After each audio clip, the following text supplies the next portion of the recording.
Salam, peace be upon you. Imagine you're holding a paper map in your hands.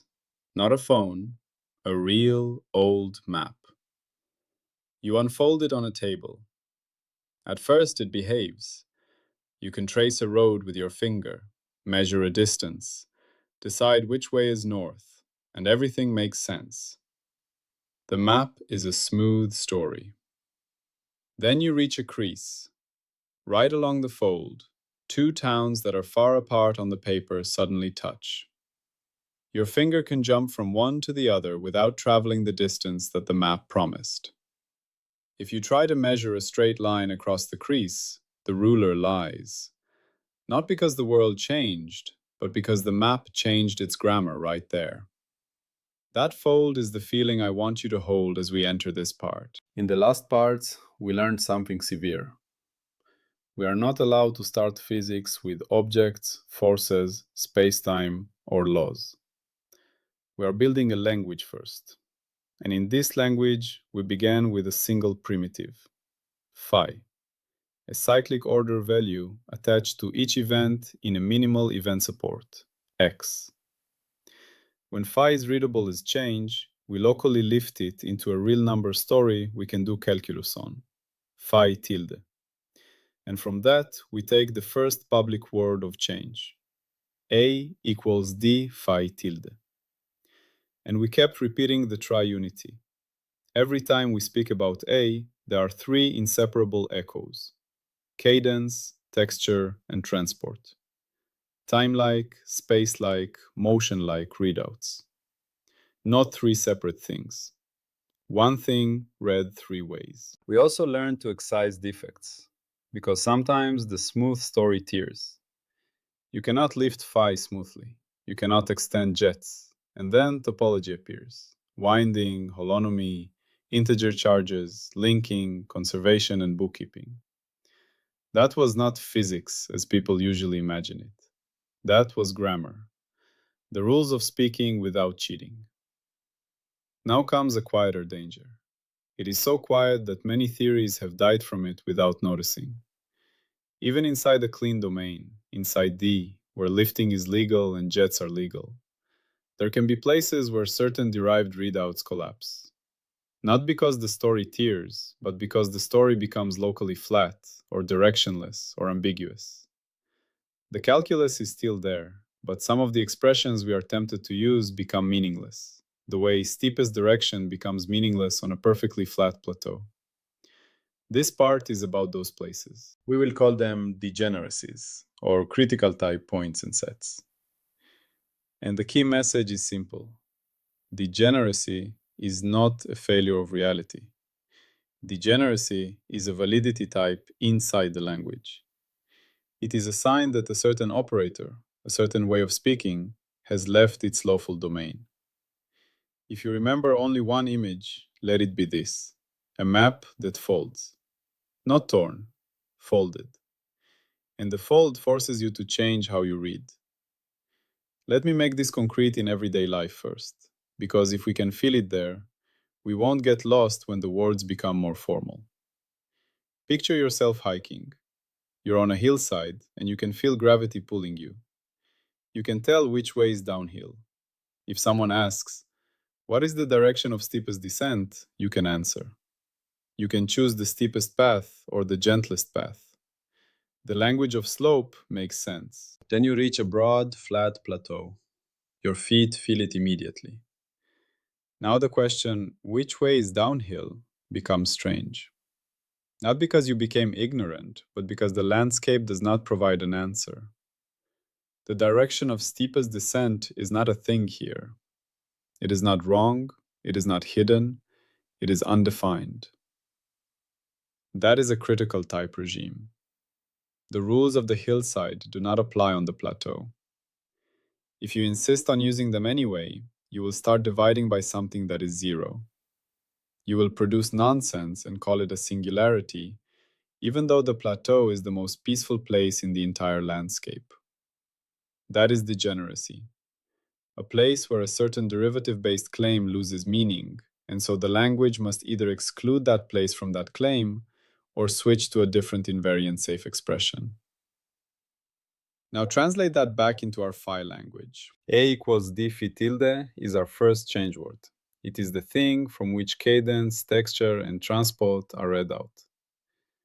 Many of the expressions humans love to build from change are ratios, normalizations. Direction is a normalization of a change vector. Speed is a ratio of a change over an interval.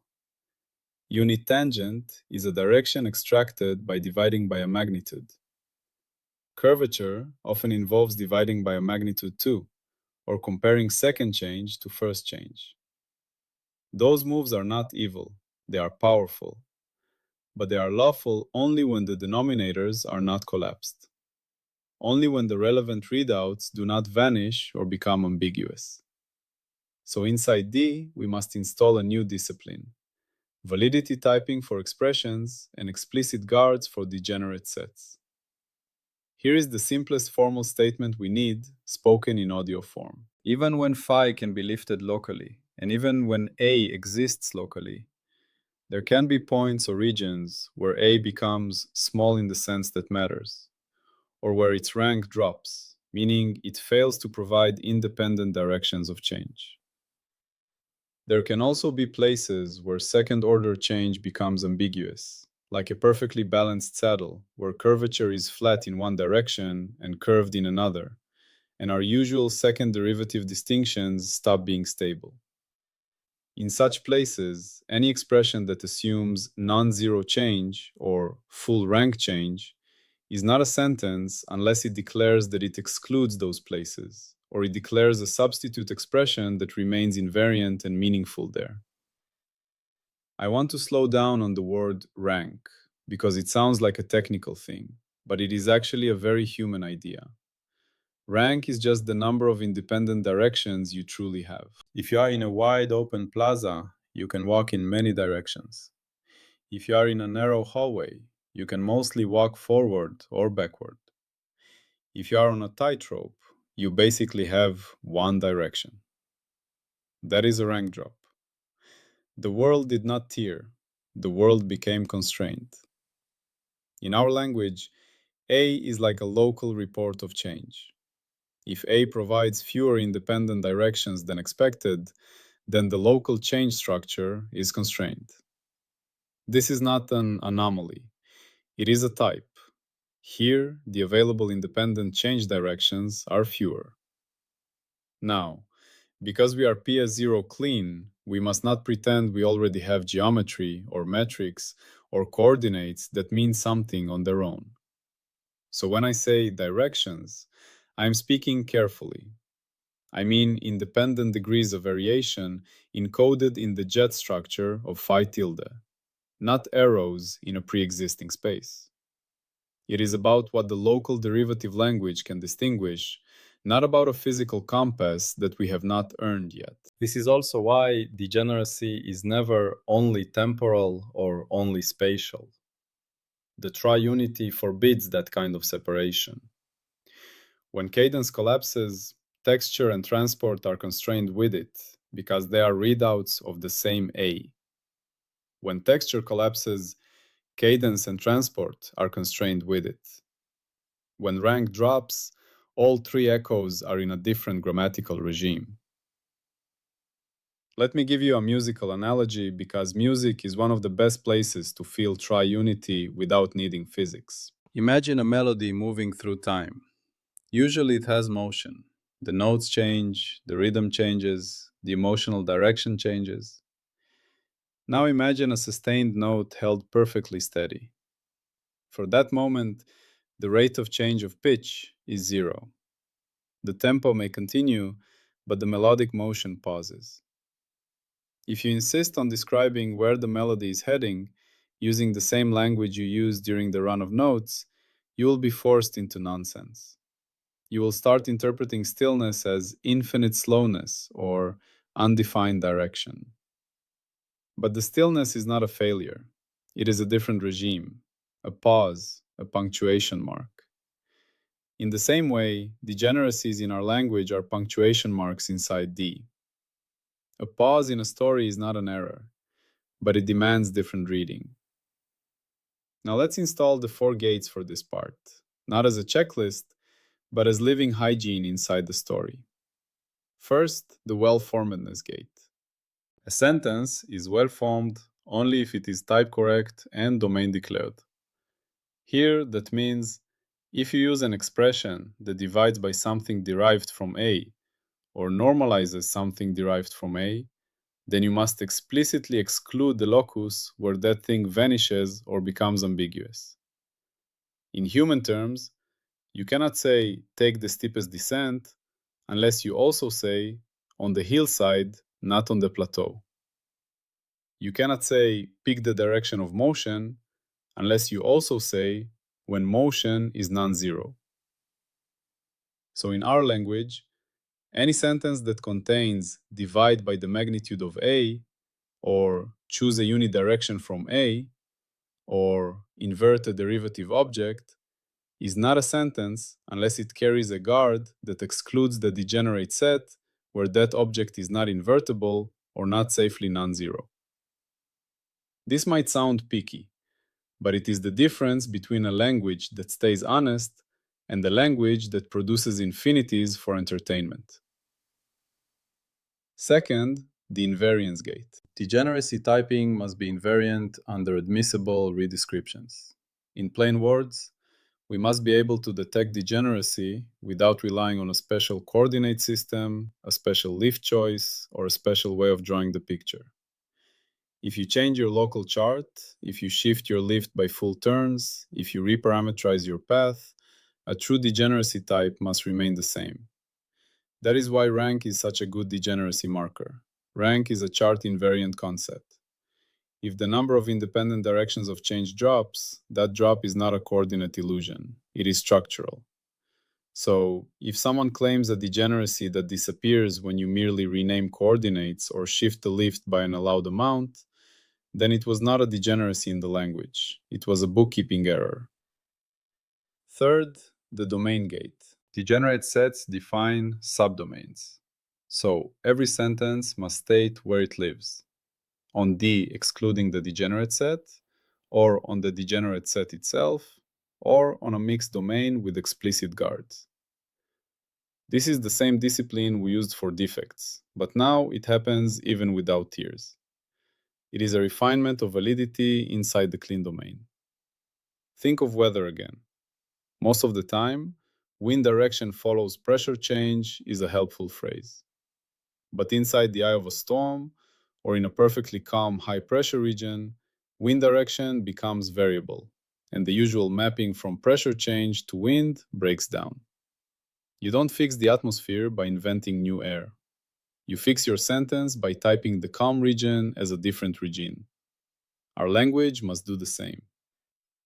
Fourth, the non-encodability challenge. When faced with degeneracy, the temptation is to fix it by adding primitives. To declare that reality must supply a hidden arrow, or a hidden preference, or a hidden extra variable, just so your expression stays smooth. This is the oldest cheating habit in theory building. Whenever a formula becomes undefined, invent a new thing to make it defined. Holophase forbids that reflex by default. Before you add anything, you must show that the degeneracy cannot be handled by domain restriction and invariant substitution inside PS0. Usually, it can be handled, and when it cannot, that itself is meaningful. But you must prove it, not assume it. Now I want to show you what invariant substitution means, because it is the practical art of this part. Suppose you have an expression that depends on a direction extracted from A, but at the degenerate set, A provides no direction. You have two honest options. Option 1. You declare the sentence lives only off the degenerate set. You treat the degenerate set as a boundary where that sentence stops. Option 2. You replace the direction-based expression with an invariant that still makes sense there. Often, topological tokens survive when derivative tokens collapse. Winding does not care that a slope is 0 at one point. Holonomy does not care that a gradient vanishes at a critical point, as long as your loop is admissible. Linking classes do not care that curvature becomes ambiguous at a fold as long as the loops live in the domain you declared. So degeneracy often forces a shift from local derivative talk to global invariant talk. Not because the world became global, but because the local operator you wanted is no longer legal. Now let's walk across scales, the way we always do. Because the point of holophase is that the grammar is universal. We are not collecting cute examples. We are exposing a repeating structure. Start with the most intimate scale, your own decisions. Have you ever faced a choice where two options feel exactly equal? Not equal because you're confused, but equal because they truly balance under your current values.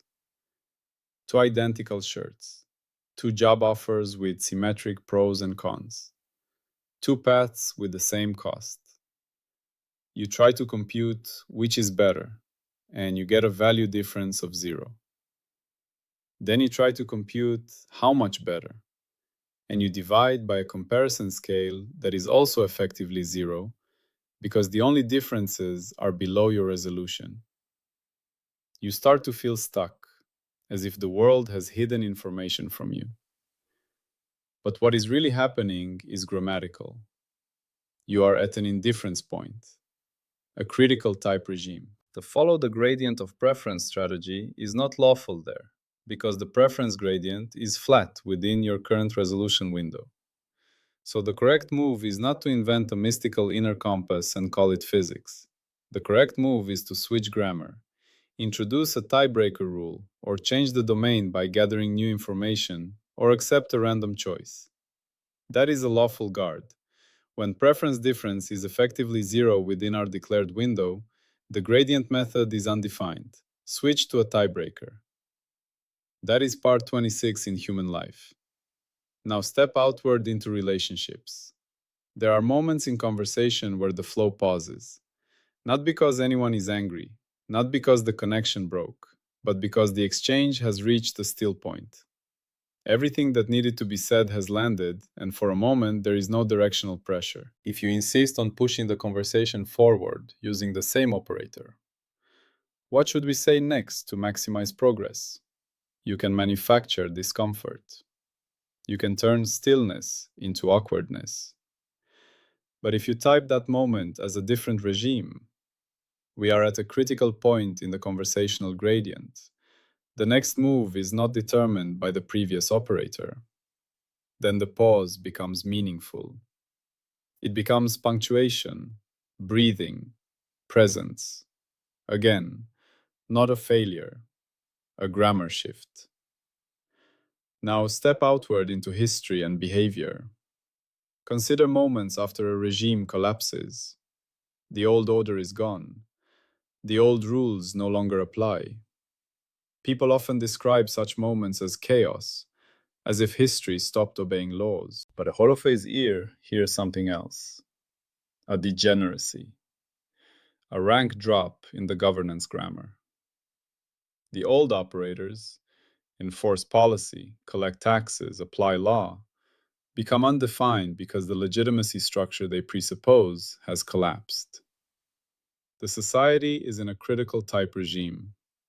The constitutional language is being rewritten. If you try to apply the old operators anyway, you produce singularities, coups, contradictions, violence that looks like lawlessness. But often, it is law language being used outside its domain. The honest move is to type the domain. This is an interregnum. Governance operators are undefined here. We must switch to constitution-making operators. That is not mysticism, it is hygiene. Now step into biology. Your body maintains homeostasis, stable internal conditions. When you are healthy, many measurable gradients are near 0. Temperature is held, pH is held, glucose is held, oxygen saturation is held. It is a plateau, a calm domain. If a doctor uses an operator designed for crisis, say rate of change of temperature indicates infection severity, that operator may become uninformative in a stable state. Not wrong, just low rank. The relevant change directions are constrained. In biology, degeneracy appears as steady state, equilibrium, saturation, and tipping points. At a saturation point, adding more of an input does not change the output. The gradient is zero. If you insist that the same response curve holds, you will get contradictions. But the organism did not fail. Your model left its lawful domain.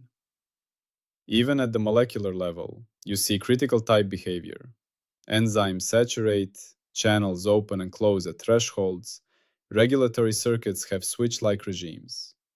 Biology lives on regimes, and it survives by switching grammars without apology. Now step into engineering. Every control system has operating regions. A drone stabilizes well in small angles, but if it flips, the small angle operator fails. A self-driving car uses one set of assumptions on clear roads and another in snow. A thermostat behaves differently when the heater is off and when it is on. These are not bugs. They are typed regimes. Engineers already know Part 26 in their bones. You must declare validity domains, and you must guard against regime boundaries. Holophase is simply insisting that physics language must be as honest as engineering language. Now let's come back to the pure phi tokens, because we must not drift into stories without sealing them in grammar. We have a clean domain D, where local lifting is legal. We can speak in terms of phi tilde and its finite jets, up to whatever order the patch declares. We can speak in terms of A equals D phi tilde. We can speak in terms of holonomy and winding on loops in D. We can speak about charges anchored by defects and linking classes among multiple defects. Within that setting, degeneracy is defined as follows, in audio-friendly terms. A degeneracy set is a subset of D where some derived operator that would normally be well-defined becomes ill-defined because the local chain structure collapses or loses rank. Examples include the local change A becoming zero in the sense relevant to an operator, the mapping from local variation to readouts losing independent directions, or higher jet structures becoming non-discriminating, meaning second-order distinctions fail to separate behaviors. And now the crucial rule. Degeneracy must be typed, and typed regimes must be treated as part of meaning. If you say a sentence about normalized A, the sentence is incomplete unless it also says, on the subdomain where normalization is legal. If you say a sentence about an inverse derivative, it is not a sentence unless it says where that inverse exists. If you say a sentence about a second-order classification that requires non-degenerate second-order structure, it is not a sentence unless you guard the points where that structure degenerates. This is not pedantry. It is the core firewall that prevents us from turning undefinedness into mythology. Now let's connect degeneracy to the parts we just came from so the listener stays oriented. In part 22, we met defects, tiers where lifting fails, where jets cannot extend. In part 23, we measure defect charges by loops enclosing them. In part 24, we learn charge additivity and conservation as syntax laws. In part 25, we learned linking bookkeeping. Multiple defects can be linked, and the global memory depends on linking class, not on the picture you drew. Degeneracy is different. It can occur even when there are no defects, even when everything is liftable and smooth. It is not a tier, it is a fold. It does not force topology by itself, but it forces typing and guards. And it teaches us a deep lesson. Even within smoothness, not all operators are universally legal. Meaning is always operator plus domain plus invariance. Now let me show you a common trap, because this is where many singularities are born. A person writes a formula that includes a division by something that can become zero. They then discover that in some region the formula blows up. They announce that reality becomes infinite there. They then invent new primitives to tame the infinity. They call it a revolution. But often, what actually happened is simpler. The formula was never a well formed sentence on that region. The blow up was a language error. Holophase predicts that many apparent singularities are exactly this: operator misuse at degeneracy sets. To be very clear, I am not claiming that every dramatic boundary in physics is just a coordinate mistake. Holophase does not do lazy dismissal. It does something stricter. It demands that before you interpret a blowup as an ontic event, you must pass the gates. You must show the sentence was well formed there. You must show it is invariant there. You must show it is domain declared there. And you must show you cannot rewrite the claim using invariant safe tokens and guards. If you cannot pass those gates, then what you found is not a singularity in reality. It is a misuse of the language. Now, what would falsify this part in a formal grammatical sense? Here is the challenge, spoken plainly. Produce a pure phi sentence, built only from the allowed tokens, that remains well defined through a genuine degeneracy, without any guards, and without becoming dependent on charts, lifts, or arbitrary choices. If you can do that, then either the alleged degeneracy was not real, or you have discovered a deeper invariant that survives the collapse, which would be valuable and would become part of the language. But if you cannot do that, then the only honest moves are guard, type, or substitute an invariant that already survives. Now I want to end by giving you a single vivid way to carry this into the next part. Think of the pure phi language as a set of lenses. One lens is local: finite jets, local derivatives, local readouts. Another lens is global: loops, winding, holonomy, charges, linking classes. Degeneracy is the moment when the local lens fogs up, not because the world disappears, but because the lens is not designed for that regime. So you either step back and use the global lens, or you change the sentence so it only claims what the local lens can honestly see. That is the discipline. And notice what we did not do. We did not invent new particles, new forces, new hidden variables. We did not smuggle in spacetime or a metric or a preferred coordinate. We did not say the universe wants anything. We did not say energy is a substance. We kept energy, if we mention it at all, as a tally, something we report later, not something we assume now. We stayed inside language. So here is what you should feel after this part. A clean domain does not mean everything is computable. A clean domain means lifting and jets are legal. Within that, degeneracy sets are lawful, and they demand typed regimes. Some operators are illegal on those sets. When you cross into them, you must either guard your sentence or switch to invariants that remain meaningful. Now I will give you a concise summary, still in spoken form, as the seal of this part. Degeneracy is a critical type regime inside the clean domain, where some derived readouts collapse or lose rank, making certain expressions undefined. The correct response is not to add new primitives, but to enforce language hygiene. Declare the domain, guard any normalization or division, detect degeneracy in an invariant way, and when needed, substitute invariant safe tokens, often global topological ones, so the sentence remains meaningful. Many apparent singularities are not tiers in reality, but operator misuse at degeneracy sets. The falsifier is any pure phi sentence that stays well defined through degeneracy without guards and without becoming chart dependent. And with that, we are ready for the next step. Once we know how to type and guard degeneracies, we can install operator domain guards explicitly. How partial operations, derived readouts, and higher expressions must always travel with their validity conditions, as one inseparable unit. Always, peace be upon you.